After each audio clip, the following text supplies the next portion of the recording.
It's a very sad story. And I got to know him. He was such a beautiful man, such a lovely man. Somewhere I saw footage and I saw this thing and I thought, well, surely you've seen this. That was a loss that clearly had a huge effect. The story, and it's absolutely... Imagine the panic, the sting of betrayal, the heartbreak hitting all at once like a blast you never saw coming. The people closest to him finally saw the truth, and it cut deep. The man they trusted had been playing them the whole time. This wasn't bad timing or simple confusion. This was emotional shock crashing down like a freight train with no brakes. Everyone keeps asking why, but the answer wasn't hiding in police files or some calm PR statement. It was already echoing through Conan O'Brien's Christmas party, while headlines stayed locked on the Sunday tragedy. The warning signs were right there that night. Loud, ugly, impossible to ignore. Brian telling guests at the party who wanted to call 911 to not do so. Obviously, Conan O'Brien is not responsible for this man's behavior. They had called, and Rob Reiner's son was placed on a psychiatric hold. Rob Reiner and his wife would probably still be alive today. Conan O'Brien stopped a friend from calling 911 during an explosive fight between Rob and Nick Reiner at the comedian's Christmas party just hours before the director's son allegedly took his... What went down between Rob and Nick Reiner wasn't whispered behind closed doors. It was messy, public, and explosive. That final blow-up didn't stay private. It erupted in front of Hollywood's elite like a live wire snapping. People didn't just hear the tension, they felt it ripple through the room, heavy and sharp, like something was about to snap for real. This wasn't some small disagreement that fades by morning. This was a dynasty cracking apart in real time. No filter, no cover. Conan's party wasn't just another Hollywood mixer. It was sacred ground, the kind of place where power players drop the act and breathe easy for a minute. The air smelled like pine, top-shelf scotch, and serious money. Deals get whispered there, alliances get tested there. And that night, everything shifted. Look at him with his head kind of shaved, and I don't know if that's what he looked like, but he looks like he's got a screw, or an evil screw. So he was 32 years old. He was at a holiday party hosted by Conan O'Brien. Rob Reiner and Nick got into a, quote, very loud argument. His behavior at Conan's house alarmed the guests because it was so bizarre. One of the guests recalled Rob Reiner telling his son his behavior was inappropriate. Laughter bounced off polished walls until those heavy oak doors swung open and in walked Rob, Michelle, and Nick Reiner. The energy flipped in a second. Conversations froze. Smiles tightened. Eyes locked in. Everybody felt it in their gut. Something bad was brewing, and no one could pretend otherwise. Rob wore that famous grin from The Princess Bride and When Harry Met Sally, but up close, it looked empty, almost forced. His eyes were tight, shoulders stiff, trying to play it cool while holding back a storm. He wasn't there to celebrate. He was there to keep his family from falling apart, to pull his son back before the whole world saw what was cracking behind the curtain. He believed the same industry that built them could still save them. But Nick wasn't going along anymore, and that truth was loud. With his head shaved and his eyes scanning the room like a hawk, he didn't look like a guest. He looked like a warning sign. Every step felt sharp, controlled, charged with something heavy. He moved through the crowd like static, cutting off a signal. No warmth, no curiosity. Just straight tension. Then it happened. Nick drifted toward Bill Hader, the comedian known for his soft humor and easy kindness. And instead of saying hello, he fired cold, piercing questions right at him. No handshake, no smile, just quiet hostility hanging in the air like smoke you can't clear. The room froze all over again. In that split second, people felt it deep down. Something risky was unfolding in plain sight. "What's your name? Are you famous?" The words sliced through the chatter like broken glass. They didn't sound curious. They sounded sharp, almost meant to sting. Nick wasn't trying to connect. He was testing power, pushing buttons, stepping on everything his father had built. He locked eyes with Hollywood royalty and stripped the shine right off them, one conversation at a time. It felt cold, calculated, and designed to embarrass. Every move screamed rebellion. Every stare felt like a challenge. Every question hit like a jab aimed straight at Rob's pride. This wasn't random chaos. It felt planned. Conan O'Brien's Christmas party. He was wearing a hoodie. Reports are that he was acting weird, apparently accosting celebrities outside. Nick reportedly stormed off in a huff after a tiff with Bill Hader of SNL and Barry at Conan's Christmas party. And that Rob had been telling people, friends, that they were scared for Nick and scared for his mental state, that it was deteriorating. Nick was sending a loud public message. His father's legacy didn't hold weight with him. Across the room, Rob went still.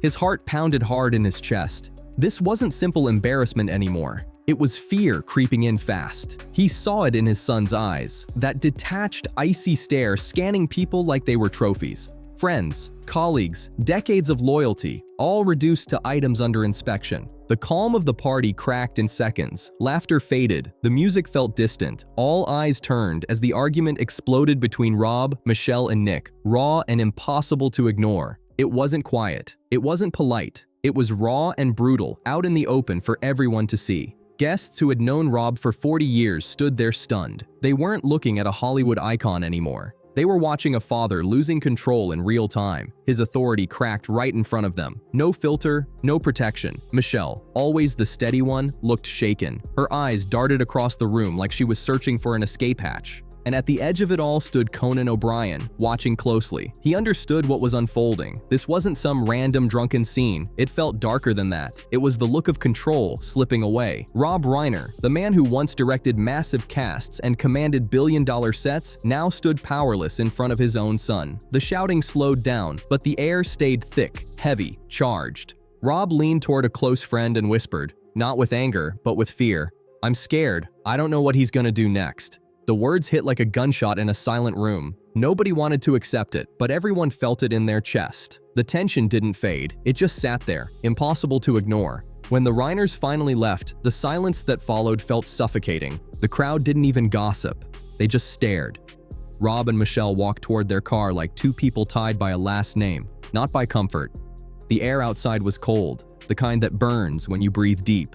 The door shut, and the music, the laughter, that fake sense of safety stayed behind. That car wasn't just taking them home, it was carrying dread.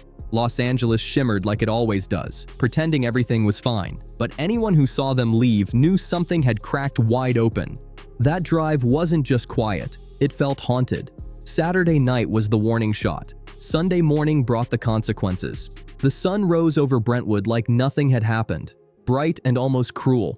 Lawns trimmed perfect, hedges sharp and neat, security cameras still blinking red outside. The Reiner estate looked flawless, powerful, untouchable, burned out.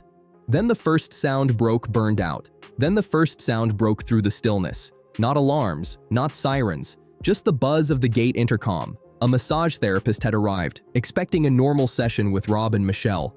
Just another routine appointment in a house built on legacy and discipline. She pressed the button once, nothing. She pressed it again, still nothing. No answer. Cell phones rang and rang, no answer. Cell phones rang and rang, swallowed by thick silence. The whole morning rhythm felt off. The air felt strange. Still, instead of calling 911, she did what anyone close to the family might do in that moment. She reached out to someone who knew that house inside and out. She called Ro Reiner. Ro lived just across the street, always close enough to feel secure. That call shattered the illusion of a normal Sunday. Suddenly, living nearby didn't feel comforting. It felt terrifying. Ro didn't pause, not even for a second. She didn't wait for logic to calm her down. She just ran. Picture it. A daughter sprinting across a quiet Brentwood street, heart pounding like a drum, breath sharp in the cold morning air. Her mind raced, trying to make it make sense. Maybe they're asleep. Maybe their phones died. Maybe everything's fine. But deep inside, she knew something was off. Something she couldn't explain yet. When she reached the gate, she and her roommate hurried in, hoping to find something normal. Anything normal. But the second Ro stepped inside, everything shifted. The air felt heavy. The house felt wrong. Too still. Too cold. Rooms she'd known her whole life suddenly felt unfamiliar. Every creak sounded louder. The scent of home was still there, but twisted by something unnatural. And then she found him. We don't need details. Her reaction told the whole story. Ro didn't scream. She didn't call out. She ran. She burst back through the front door and collapsed onto the driveway, gasping like the air had been knocked out of her chest. Within minutes, flashing lights painted the hedges red and blue. A first responder stepped forward with words no child should ever have to hear. Michelle was gone too. In less than 20 minutes, Ro went from checking on her parents to standing in a reality that felt unreal. This is someone who also lived with his parents. Nick Reiner lived here with his parents. We still don't know who it was that made the initial call, but NBC4 Investigates also has learned that the daughter was here at the home when police arrived. Now, as far as Nick Reiner is concerned, the troubled son of Rob Reiner and Michelle Reiner, who had been in and out of rehab, there was a documentary that was made about him that involved his father. NBC4 has now confirmed that he remains isolated from other prisoners. He's not in general population. He is under a watch, a video watch, if you will. Colleen and Michael, mean that everything he does is being watched and monitored on video. He is not in the prison system per se. He is in a medical ward in the prison system. And Nick Reiner right now remains behind bars without bail. When we see you tonight at 7, reaction to the death of Rob and Michelle Reiner that is still reverberating around the world. I'm Robert Kovacic here in Brentwood. Let's go back. Detectives moved carefully through the house. Cameras flashed. Neighbors whispered. But one detail cut through everything. No forced entry, no shattered glass, no broken locks, no alarms triggered. The scene looked untouched. That single fact turned the entire case upside down. This wasn't someone breaking in from outside. It came from within. It echoed the fear Rob Reiner had whispered the night before. I don't know what he's gonna do next. The danger wasn't waiting beyond the gates. It was already inside. It was already inside. The house wasn't invaded. It was betrayed. The door had been left open out of love, and that love was turned against them. By nightfall, the Reiner estate wasn't a home anymore. It was a crime scene, sealed off as a brutal reminder of what trust had cost. Rose stood behind yellow tape, staring at the house that raised her, now hollow and lifeless. She folded under the shock again, barely able to stand, and while her world was falling apart, something else was unfolding just 15 miles away, something even darker. The city prepared for a full manhunt. Sirens, helicopters, streets blocked off. That's what everyone expected, a suspect on the run, spiraling. But what they got was colder than fiction. LAPD surveillance footage from a gas station near Exposition in Vermont flipped the story. The video showed Nick Reiner calm, steady, disturbingly ordinary. No panic, no rush, no attempt to hide. He walked in wearing a black and green jacket, a baseball cap pulled low, a red backpack over his shoulders. He didn't sneak around. He browsed. He moved slowly down the aisles, pausing at the coolers like someone choosing a drink after a long day, not someone at the center of a nightmare. He picked up a sports drink, read the label, thought about it, then stepped into line. He waited patiently behind strangers who had no idea who was standing next to them.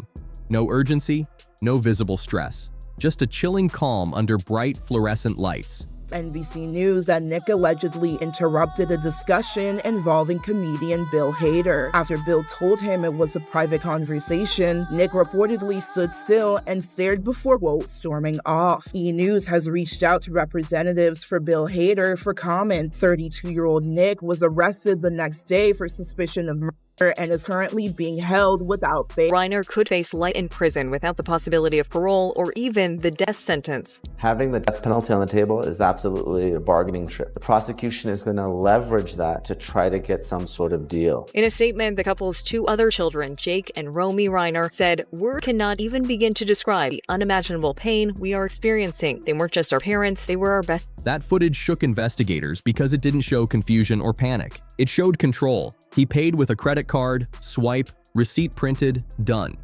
That simple act hit detectives hard.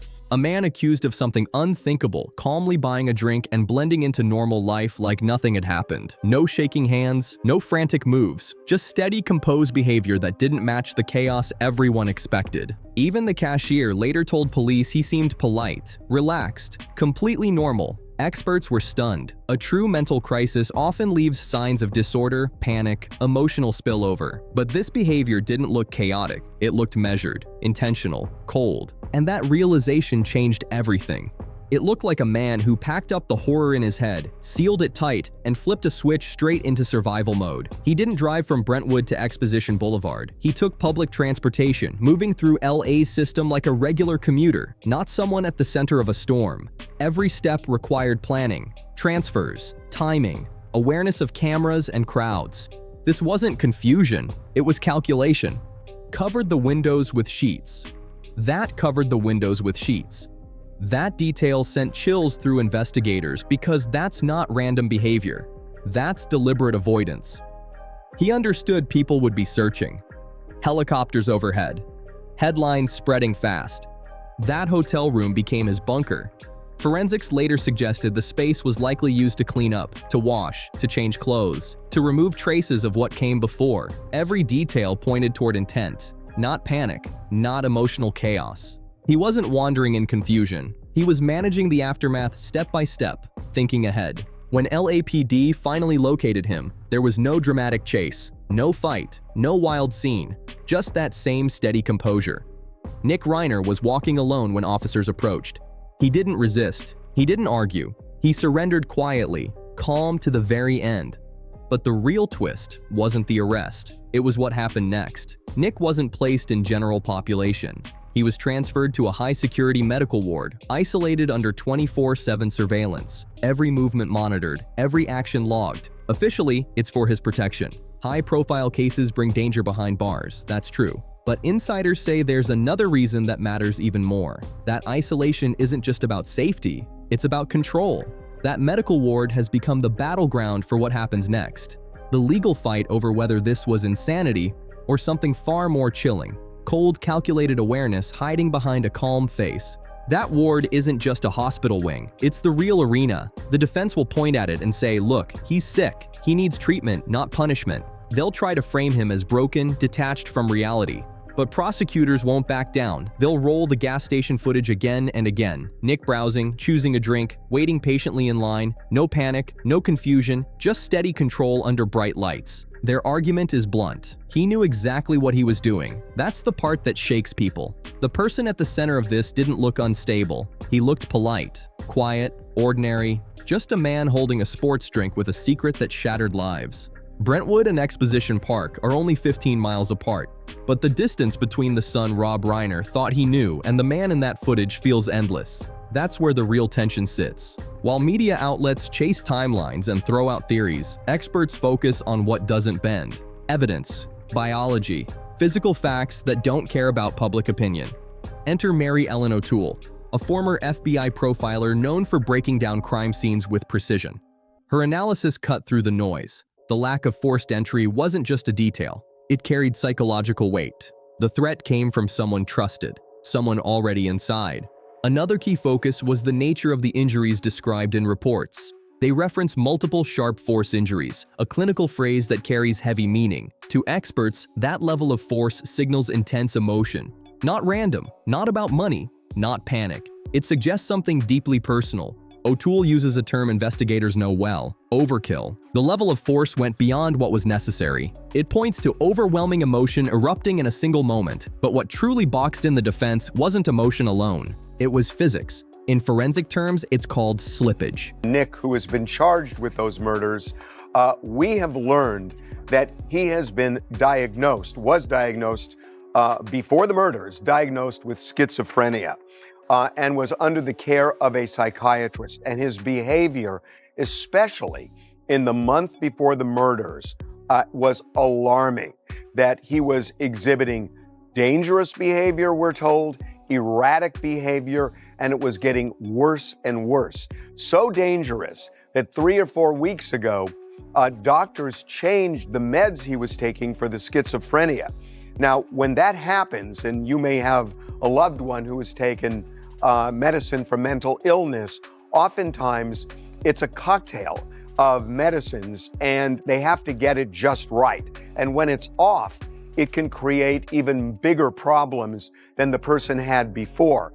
And we're told that was the case with Nick, that the medicines exacerbated his schizophrenia and was making him even more dangerous, more erratic. The doctors were trying to adjust the medicines to no avail, that they still couldn't get it right, and Nick was spinning out of control. The words we were told were he was out of his head, and that you have a situation where he's also abusing drugs, illegal drugs, and those drugs, when consumed, can actually exacerbate the schizophrenia. When someone attacks with extreme force, the body reacts. Muscles tense, grip weakens, hands slip, and in that split second, the attacker can injure themselves, leaving behind traces, blood, DNA, evidence that can't be explained away. That's the trap. No matter how careful the plan, science doesn't blink. Mixed biology tells the real story. Not just who was hurt, but who made the first move. If Nick Reiner suffered cuts during the assault, his DNA wouldn't just sit harmlessly in a home where he lived. It would show up in critical places, right beside the people he was meant to protect. Those traces matter. Blood, skin cells, contact transfer. Once they're blended together in a violent setting, there's no clean exit from that moment. Forensic specialists sometimes describe it as a biochemical handshake, a transfer that ties two people to the exact second force was used. It isn't theory, it isn't emotion, it's measurable fact. It can place someone at the center of an act with precision that's hard to challenge. That kind of detail weakens alternative explanations fast. The physical patterns inside the house supported the same conclusion. No smashed drawers, no valuables taken, no signs of a frantic burglary. The scene didn't reflect an outside intruder. The evidence pointed inward, steady and unshaken by opinion. Knew where Rob and Michelle would be, and knew where Rob and Michelle would be, and when. This wasn't a stranger forcing a way in. It was someone already inside, someone familiar with every corner. When the yellow tape finally came down and the forensic vans pulled away, Brentwood didn't feel normal again. What lingered wasn't just evidence, it was heartbreak. A silence heavier than grief, hanging over the neighborhood like a shadow. Forensics can explain how something happened, but they can't measure why it cuts so deep. The world didn't just lose a Hollywood name, it lost a sense of comfort. People who grew up watching Rob's films struggled to process it. One viewer wrote a line that stopped the internet cold. To give life to a person, only to have that person end yours. That sentence hit like lightning. It sliced through reports and expert panels and landed straight in the center of the pain. Rob Reiner spent decades creating stories that gave audiences warmth, humor, and hope. His characters showed people how to love better, forgive deeper, try again. Off-screen, he supported young filmmakers, spoke out for causes he believed in, and advocated for children's futures. He built careers, he built opportunities, he built people up. That's what makes this so heavy. A man known for kindness lost everything to the bond he valued most, his own son. The hurt stretches beyond fame or headlines. It feels like something sacred collapsed, a belief people hold on to without thinking. Parents protect, children grow, love holds steady. Rob and Michelle didn't fail from a lack of love. By all accounts, they loved deeply. They stayed close. They showed up. And that's what makes this tragedy echo far beyond Hollywood. It wasn't just a crime story. It was heartbreak that people everywhere could feel. The world wasn't ready to face this. Their story reveals something terrifying and painfully human. You can have money, access to doctors, endless resources, and real compassion. But you still can't force someone to step out of darkness if they refuse. That's the hard truth. Brentwood exposed how addiction and serious mental struggles don't stay contained. They spread. They seep into every corner of a family, twisting love and leaving marks that don't just fade away.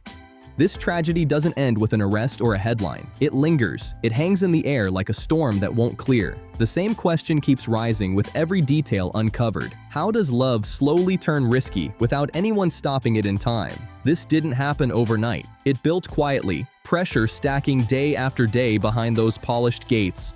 The home everyone believed was secure had been under strain for a long time. Now, even as the yellow tape disappears and Brentwood returns to its routine, something there feels permanently changed. From the outside, it looks peaceful. Underneath, trust is fractured. This wasn't just a loss. It shattered the belief that wealth or good intentions can fix everything.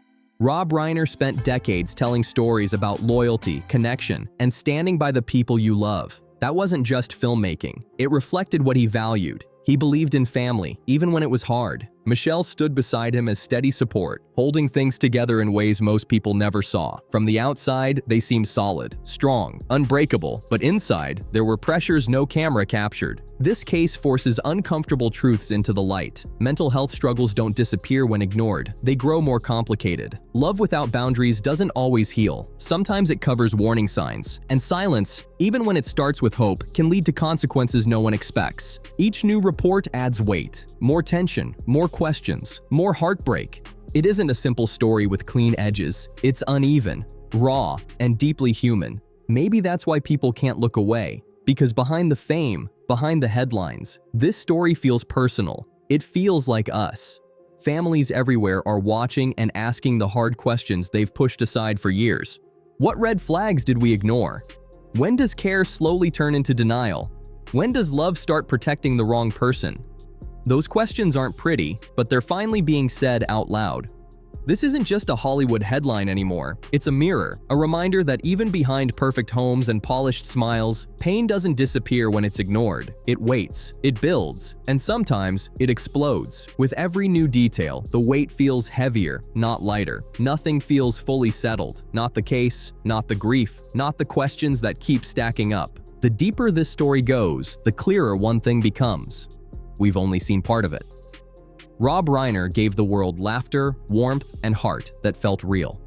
His characters connected because they came from empathy and truth. He should not be defined by his final chapter. His life carried decades of meaning beyond one tragic ending.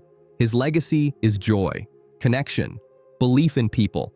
And Michelle Reiner, her quiet strength, her steady presence, she carried more than most ever saw. Their love was real. It was layered. It was built over years of shared life and loyalty. Even though it ended in heartbreak, it began with commitment that ran deep.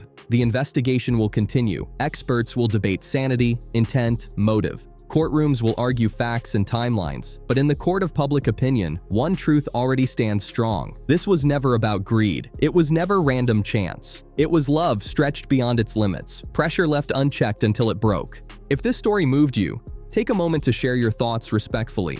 Let's talk about awareness, boundaries, mental health, the real challenges families face behind closed doors, long before headlines ever show up. And if you believe stories like this should be told with honesty and dignity, don't forget to like, subscribe, share, and comment. It truly helps the channel grow and keeps these conversations alive. Your support matters more than you know. Rest in peace, Rob and Michelle. Your impact reached far beyond the screen. The world couldn't protect you in the end, but it will remember what you gave to it.